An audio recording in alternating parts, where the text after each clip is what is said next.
Can we please have a round of applause for the Minister of MA, UD, IT and Industries of Commerce of Telangana, the iconic and dynamic Sri KT Ramarao Garu. Principal Secretary of IT and Industries and Commerce, Sri Jayesh Ranjan Garu. Vice Chairman and Managing Director of TSIIC, Sri Narsimha Reddy Garu. I request the dignitaries to begin the event by lighting the lamp on the dais. Chairman.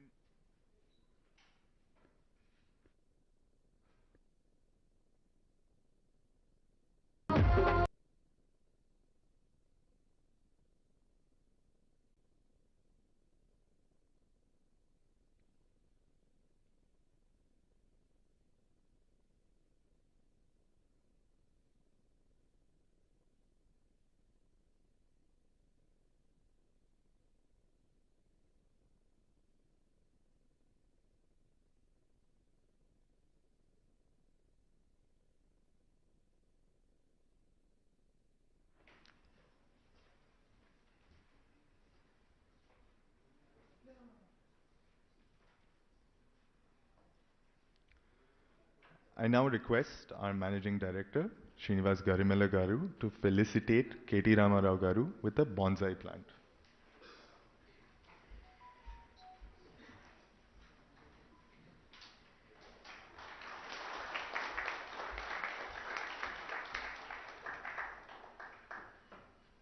I request our Executive Director, Naoki Ando-san, to felicitate Jayesh Ranjan Garu with a plant.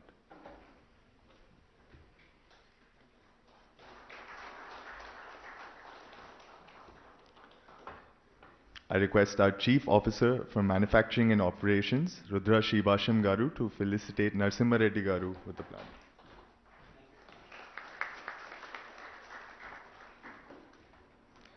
I request our Vice President of Projects and Administration, Narendra Garu, to felicitate Srinivas Garu with the plant.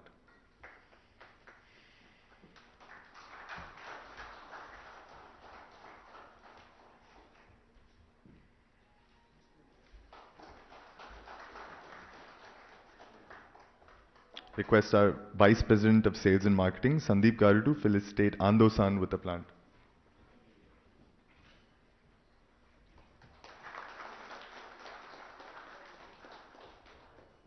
Thank you. I now request Rudra Shibasham Garu for his welcome address. Kindly, sir.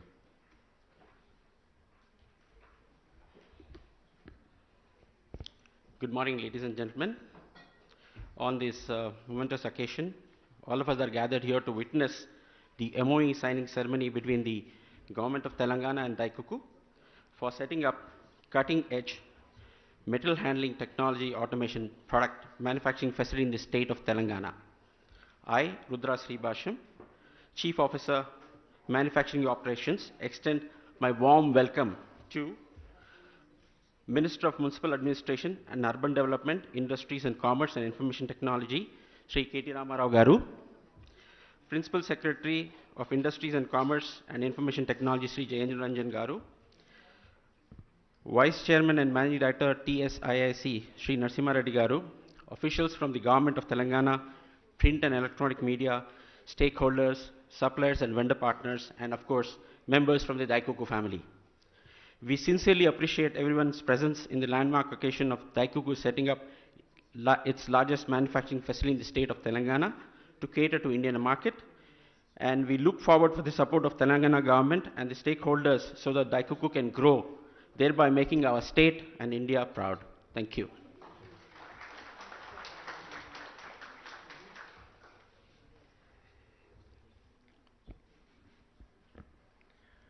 We will now be presenting a short video clip on DAIFUKU. Please.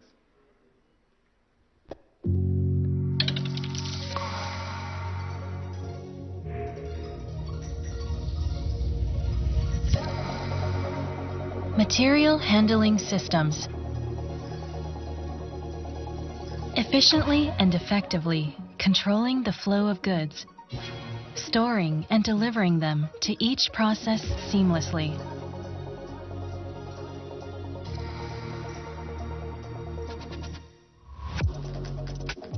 It is our desire to serve the whole of society, from industries such as manufacturing, logistics, services, and airports, right down to the daily lives of people, through our core competence, automated material handling technology.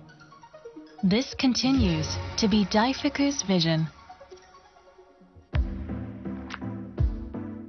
At DAIFUKU, we leverage our creative solutions to help customers overcome challenges, our development capability to stay ahead of the curve, and our meticulous after-sales service to remain constantly innovative as a one-stop, comprehensive provider of material handling systems.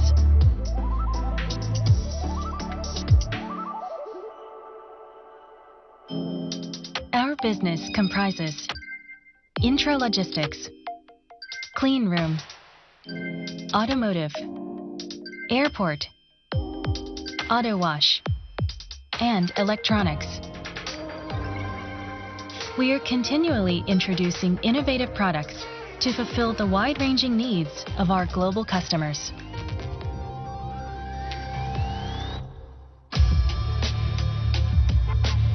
Intralogistics.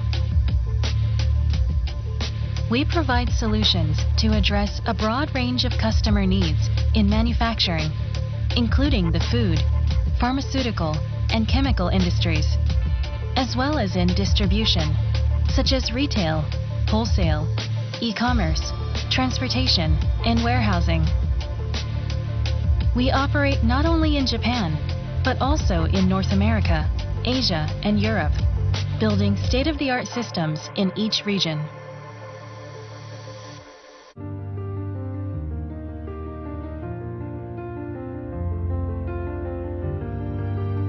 DAIFUKU is committed to making further progress through flexible and creative ideas that remain unconstrained by convention.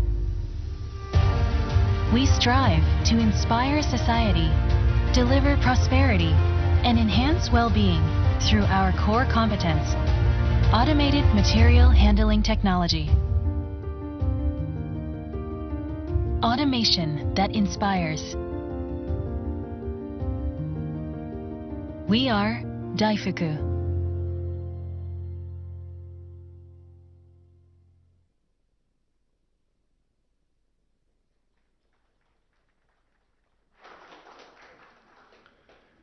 I request Maganti Gopinath Garu to come onto the dais.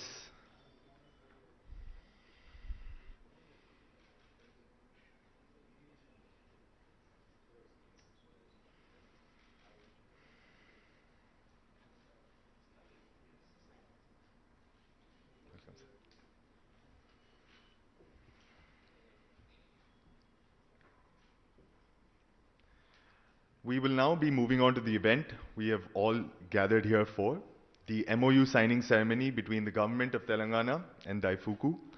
I request our Managing Director, Srinivas Garimella Garu, and Executive Director, Naoki Ando-san, to accompany the Minister of MA, UD, IT and Industries of Commerce, Shri KT Rama Rao Garu, Principal Secretary Garu, and Vice Chairman and Managing Director of TSICs.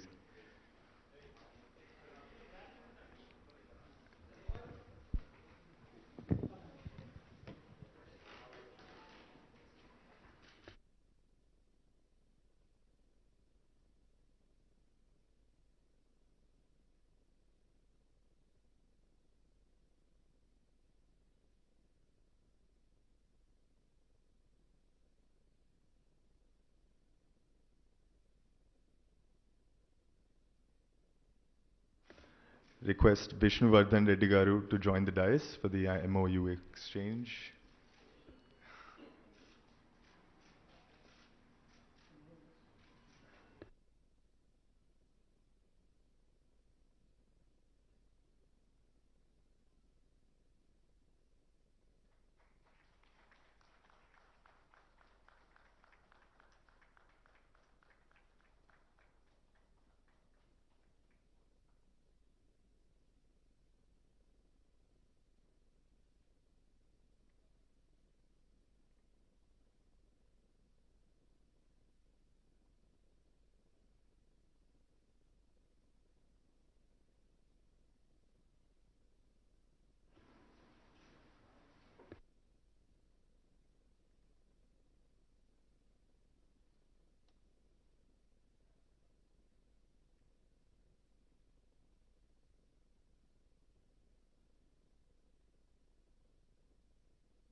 Request everyone to take their seats.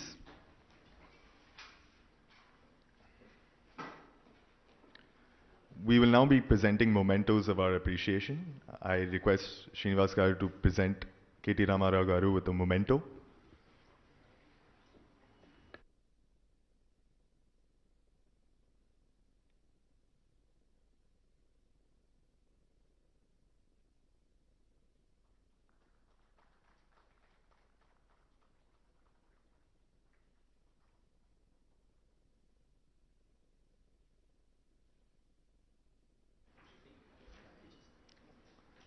I request Andosan to present Jayesh Ranjan Garu with a memento.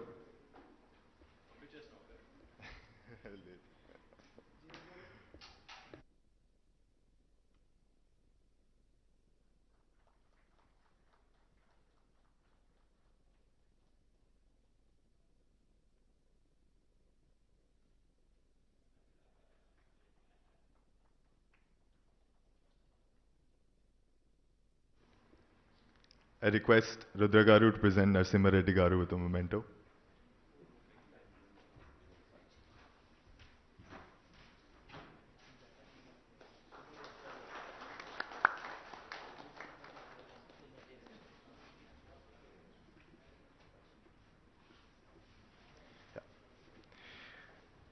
I kindly request Srinivas Garu to speak on DAIFUKU's plans moving forward.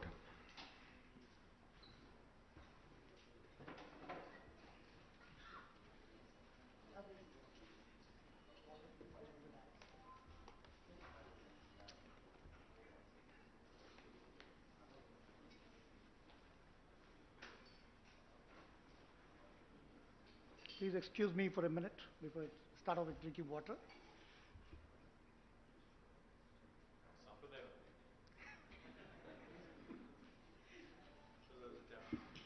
Yeah. There. Good morning. Sri KTR Garu, Minister, Jayesh Ranjan Ji, Principal Secretary, Narasimha Reddy Garu, TSIC Vice Chairman MD, my co-director Naoki Anderson, MLA Garu, Gopinath Garu, distinguished guests, ladies and gentlemen, a very happy and a warm welcome to all of you on this momentous occasion for both Telangana government and Vega.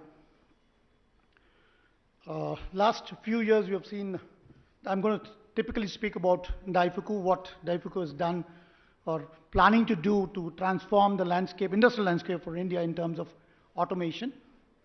India is a large, diverse country. It's in the top 5 in terms of economy, but in terms of per capita, it's in the bottom 30%. And that throws up challenges for manufacturers. This is what we have come to address. In India, manufacturers are a big challenge because we have diverse population wanting different needs, but the volumes are not large enough individually, but collectively large enough. So then what happens is, for a manufacturer, he produces one type of a smaller number, but the number of types is very diverse, and that brings in the complexities of supply chain. What happens here is, it's a logistic nightmare for a company to ensure that the right product reaches the right consumer. This is where we step in, DAIFUKU steps in, to bring in, to address this complex nature of automation, because volumes don't justify automation investment. But we need to do that because, like, sometimes we find the wrong product from e-commerce companies, Amazon coming to us or Flipkart coming to us. This happens because the volumes are not big enough to automate it completely. So they go in for smaller automation.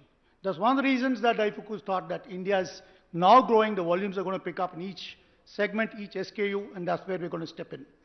This typical nature of India calls for a lot of engineering capabilities, a lot of skilled manpower to address these challenges.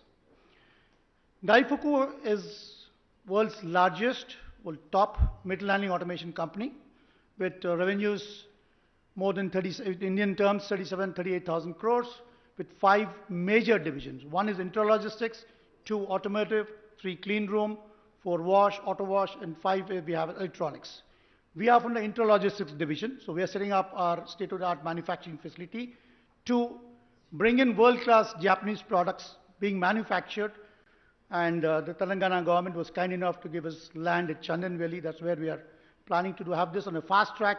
We're looking at something like commissioning in less than 16 to 18 months with the help of TS government to ensure that these layers that will slow us down to be removed.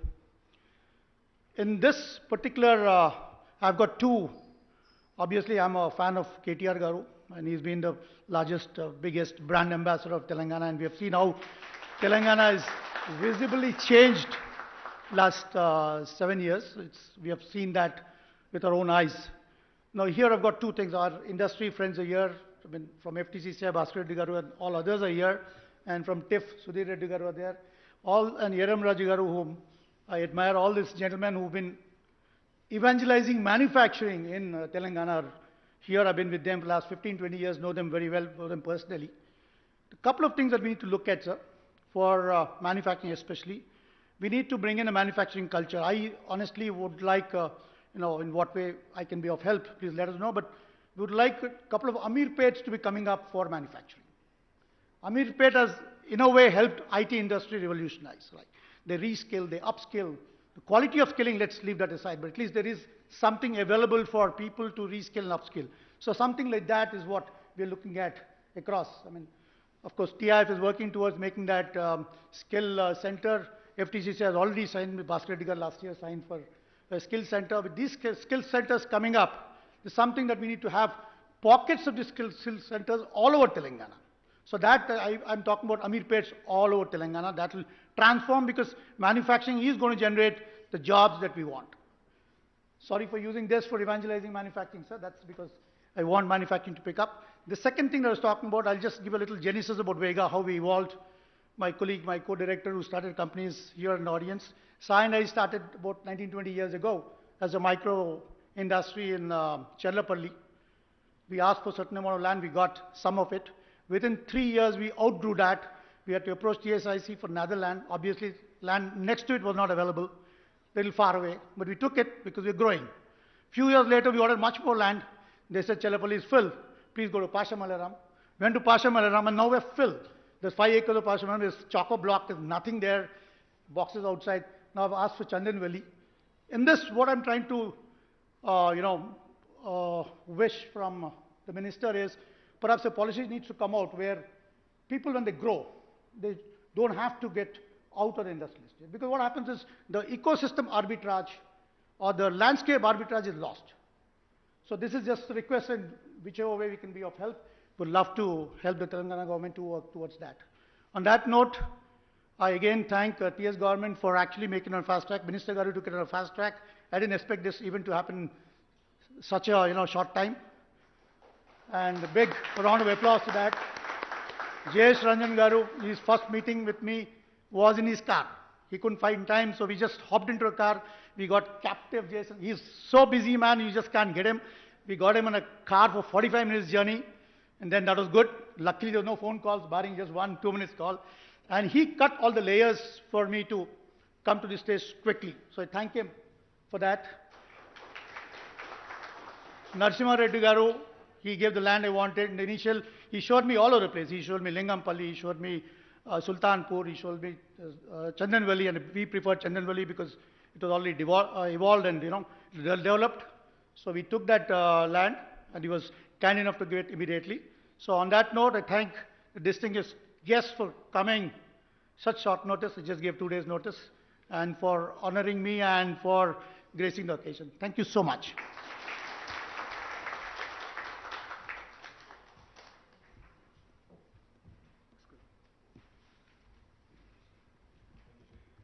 Thank you, sir, for highlighting the roadmap of DAIFUKU's future in India. I kindly request KT Ramarao Garu to say a few words. Thank you, sir. Thank you, Aditya. Thank you, Srinivas Garu, for inviting us. Thank you, Ando-san, for joining us. Principal Secretary Jayesh Ranjan, Jubilee Hills MLA Maganti Gopinath Garu, TSI CMD Narasimha Reddy Garu, to all the distinguished gentlemen in the gathering that I know, Sudhir Reddy Garu, Bhaskar Reddy Garu, Yeram Raju Garu, and this plenty of other, champions and doyens of the industry, Hyderabad and Telangana industry. My compliments to all of you and also to my friends from the media. This is indeed an excellent occasion to celebrate, and that's the reason why we wanted to make it happen sooner, Srinivas Garu, because, the world at large and especially post-pandemic, all of us need more and more infusion of positive news and good news. So DAIFUKU coming to Telangana and setting up a brand new factory with 450 crores of investment, providing employment to 800 people, 800 plus people, was indeed something that we wanted to celebrate. So my compliments to you, the entire team of DAIFUKU, on choosing. You made the right choice, I can tell you. You've chosen Telangana and Hyderabad, you've made the right choice. But just a couple of things. The Srinivas Garu seems to be a huge champion of the manufacturing piece, manufacturing ecosystem. I think there's plenty of industrialists in the audience who also are champions of manufacturing ecosystem. Before I came here, I had a meeting with the new US Consul General who's come to Hyderabad, Jennifer Larson. So she asked me a very interesting question. She said, what do you think about manufacturing? What do you think about services? What do you think about the primary sector? As an industries minister, you need to obviously give me your perspective, your state's perspective, and how do you see this landscape changing over the next few years, next few decades? So one of the things I told her, whoever I meet, wherever I meet, whichever industrialist, whichever potential investor that I meet, they have a renewed enthusiasm towards setting up a manufacturing base in India. Especially post the pandemic, post-COVID, where the world has realized that there is too much dependence on China for everything, for bulk drugs, for medical supplies, for everything literally. And when the supply chain was disrupted, I think every single industrialist, be it small, micro, medium or large, was affected in one way or another. So the world has started really thinking about this excessive reliance and excessive dependence on China. You talk to the biggest of the biggest players, the Fortune 500 companies or even the smallest of players, they all tell me the same thing. They all tell you that there has to be a China plus one strategy. You can manufacture in China for China, but for the rest of the world needs, we need to start looking at other bases. Now, because we are similar in terms of our sizes, China and India, 1.4 billion people, 1.4 billion people. So in terms of the workforce, in terms of think force, people will draw that oversimplified comparison and say, if we are moving away from China, a logical thing to go to, logical place to go to would be India. But when a lot of overseas investors, be it Japanese or Americans or Europeans, they ask me, if China is able to do a few things in a certain way, why can't India do it? I only tell them one thing. China is a country which is very homogeneous, which is very unique in terms of how it is structured, in terms of how it is controlled, in terms of how it is administered. But India is very different. India is a democracy to begin with. India is not one, but there are 28 different Indias, if you ask me, because of the federal structure we have. Each state is so uniquely empowered. The makers of our constitution had envisioned India as a union of states. So therefore, each state, and especially the gateway that you choose to enter India through, will determine your impression of India, will determine how easy you find doing business in India. That's the general thought I leave with any of my potential investor. Having said that, when I travel and when I visit countries like the US, Japan and other large economies, I was never more impressed than I was with in Japan. When I was in Japan, and going back to what Srinivas Garu was saying, one of the things that struck me, besides everything that is nice about Japan, the clean streets, the beautiful landscape, etc., etc., the one thing that stood out in my memory, we had a meeting scheduled with the chairman of Suzuki, Osamu Suzuki-san. So we traveled all the way to Hamamatsu from Tokyo. We took a nice bullet train. We were there in 1.5 hours. And we were ahead of time because I know the Japanese are sticklers for time. They're very punctual, right? So I said, I don't want to take chances. I'm meeting a big man, trying to bring him to India, to my state rather. So I was there ahead of time. I was there almost 1 hour ahead of time. Me, Jayesh, my entire team was there. So what we were told was, because we reached ahead of time, they said, he's in a board meeting. why don't you actually go visit the Suzuki Museum? I'm actually not a big fan of museums. I said, okay, whatever. I mean, to kill time, I'll go there, spend some time and come back. So we went into the Suzuki Museum. We were going around. Actually, when I ended up there, it was fascinating. When was the first Suzuki automobile made? You know, when did this happen? When did that happen? It was very, very unique, very, very uniquely positioned, that museum. And I even found one of Chiranjeevi Garu's pictures there. That's a different story. I'll save it for another day. But we were going through the museum. What I found, to my amusement, and which I thought was very intriguing, was there were a bunch of, I would say, 7 or 8-year-old boys and girls from a school, all in school uniforms, going around the entire museum. I said, this is interesting. I mean, a grown adult like me, I might find this interesting, but what would this be of interest to any of these young kids, especially those in 2nd grade or 3rd grade? Why would this be of any interest to them? So I asked one of my Japanese friends there, I said, what are they doing here? What are the little kids doing here? He said, watch what they're doing.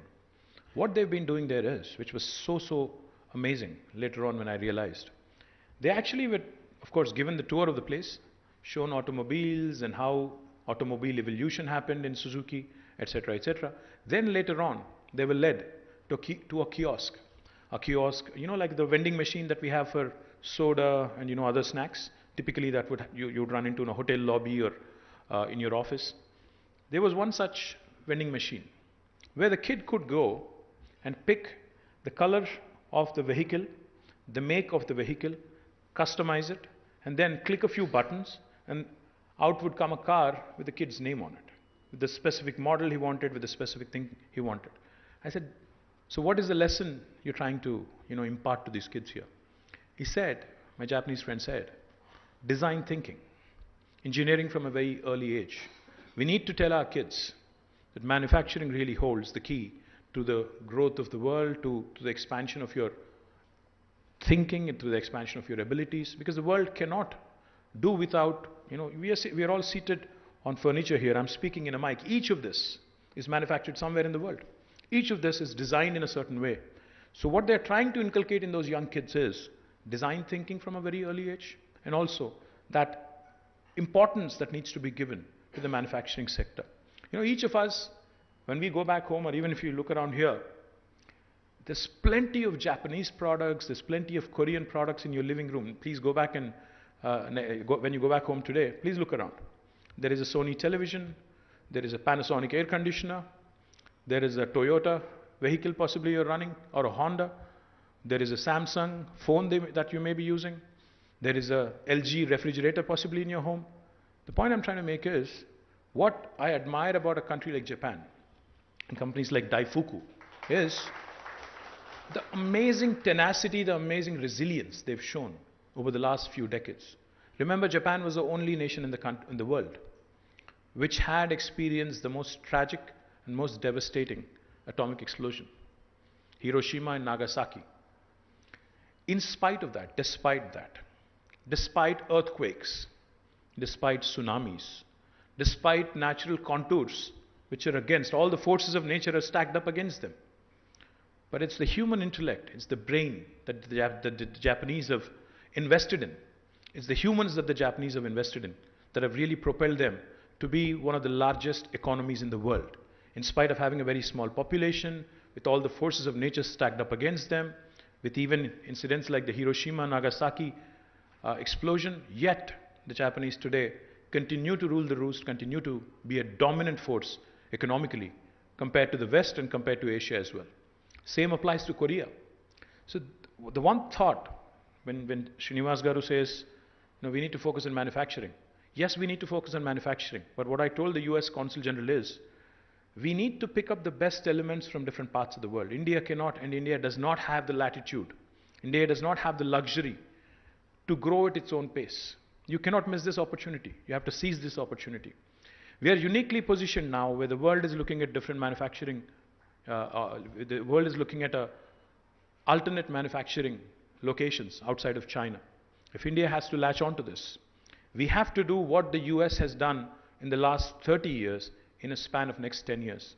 We have to do what China has done in the last 25 years in the span of next 10 years. So we don't have the opportunity, or we don't really have the luxury of leapfrogging. We have to pole vault. We have to jump a few hoops. We have to cover a few bases, and we have to focus on not just high-tech manufacturing or advanced manufacturing or smart manufacturing. We have to focus on basic manufacturing. We have to ensure we also get the efficient smart manufacturing which is coming out as part of Industry 4.0, Industrial Revolution 4.0. And we also have to ensure that we instill and inculcate design thinking at the school curriculum level, at a very young age, at a school curriculum level, at basic education level, and most importantly, even in the vocational training institutes that we have, the polytechniques, the ITIs, etc., etc. We also need to ensure, in fact, I was talking to Procter & Gamble yesterday, myself, Jayesh, we had a meeting with them. Right after the meeting, when I told them that I want you to enter, and I want you to enter, they have a huge manufacturing facility here where they produce liquid detergent and a bunch of other things from Telangana. So I told them, I want you to actually tag along one of my institutes, in fact, the IIIT in Basra, where we have some brilliant, brilliant youngsters. I told them, please tie up with them and please create an apprenticeship model where the kid who's studying there in engineering or +2 can actually come over, spend 6 months in your, or as an intern or apprentice in your facility, in your manufacturing facility. And it's a win-win proposition for you and them. Because once you like, what you see, you obviously have the luxury of giving them an opportunity to work with you. And the kid also, the students also get an opportunity to learn. So we need 4 things. 1, like I said, basic design thinking at school level. At a higher education level or vocational training level, we need to ensure an apprenticeship model happens. 3, we need to compete on scale. If you want to compete with the large manufacturing countries like China, we of course need to do, we of course need to create the world's largest pharma parks, world's largest industrial parks, and through which economies of scale are bound to come. I'm delighted Sudhir Reddy Garu is doing something truly unique. With TIF and TSIAC, we are building up one of Telangana's largest industrial parks in Dandumalkapur. I'm delighted it's shaping up really well, Sudhir Anna. Thank you very much. I would wish FTCCI, I would wish CII, I would wish FICCI, I would wish the Japanese also come together and create such large parks. And going back to your point, Srinivas Garu, about how you ran out of space in Charlapalli and Pashamailaram, we need to learn from the Japanese there as well. They have done some very, very smart things. Either they have gone underground in some cases or they have even gone up vertically. So we need to also do a few of those disruptions and innovations, because land is a very luxurious commodity and it's in limited supply, unfortunately. And it's getting more and more expensive because it's a demand-supply gap, isn't it? I mean, the more the demand is, the more difficult it is going to get for a government to procure land, for you to also be able to get a piece of land at a reasonable price so that, your bottom line is not affected. So my request to all the industrialists in this room here, and this might sound bad coming from the Industry Minister of Telangana, but I'll say it anyway. I liked what Srinivas said about Vega and how he started as a micro-entrepreneur, how he grew from micro to a small, to a medium, to a partner with now DAIFUKU. But if you really think, I was watching very carefully what DAIFUKU does in automation, in logistics. How many companies from India really have really disrupted and have become global names like DAIFUKU or like Sony or like Panasonic or like Honda or Toyota? How many of us really have come out with world-class products which can compete on a world scale? I mean, I'm even talking about the Reliances and Tatas and other big industrial houses from India. We have done well. We have been growing, of course. We're a large country. We have a large domestic market. But how many of these products that we have come out with are truly world-class? When I talk about the Japanese and the Koreans, and when I can mention so many names and say they are truly world-class, how many Indian companies are there which actually can be mentioned in the same breath? Which we talk about Make in India, we talk about a lot of things. We talk about making for the world. But unfortunately, not many of these disruptions, not many of these inventions or innovations are truly world-class. I think we need to start thinking on a larger scale. We need to start being a bit more ambitious. We need to start being a bit more aggressive as well. Because one thing I've seen in the last 1 decade of being a minister, almost a decade now, is that capital is not an issue if you have an idea that can really work. Access to capital is no more a concern. There used to be a time in India when access to capital was a challenge.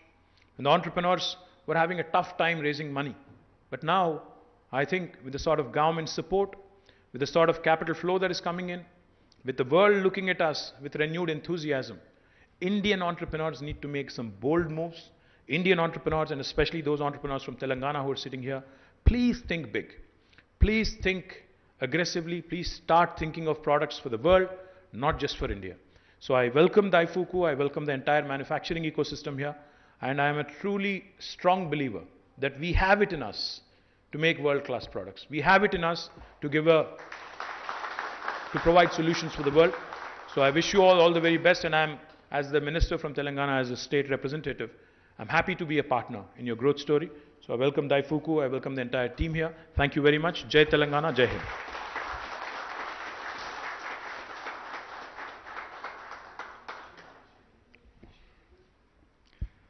Sir, thank you for your kind and motivating words. We deeply appreciate your vision and conviction in taking our state to new heights. Thank you very much, sir.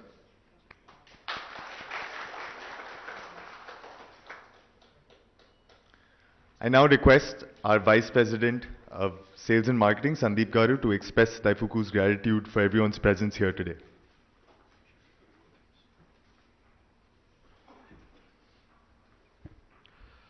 Good morning, everyone. I, Sandeep Chakravarti, the Vice President, Sales and Marketing, would like to thank the Honorable Minister for Municipal Administration, Urban Development, Industries and Commerce and Information Technology, Government of Telangana, Shri KT Ramarao Garu. Principal Secretary of Industries, Commerce and Information Technology, Government of Telangana, Shri Jayesh Ranjan Garu. Vice Chairman and Managing Director, TSIIC, Government of Telangana, Shri Narasimha Reddy Garu. Officials from the Government of Telangana, friends from the print and electronic media, suppliers and our vendor partners, members of the DAIFUKU family, for gracing this momentous occasion with your kind presence. It means a lot to us at DAIFUKU. Thank you all. Thank you very much. Arigato gozaimasu.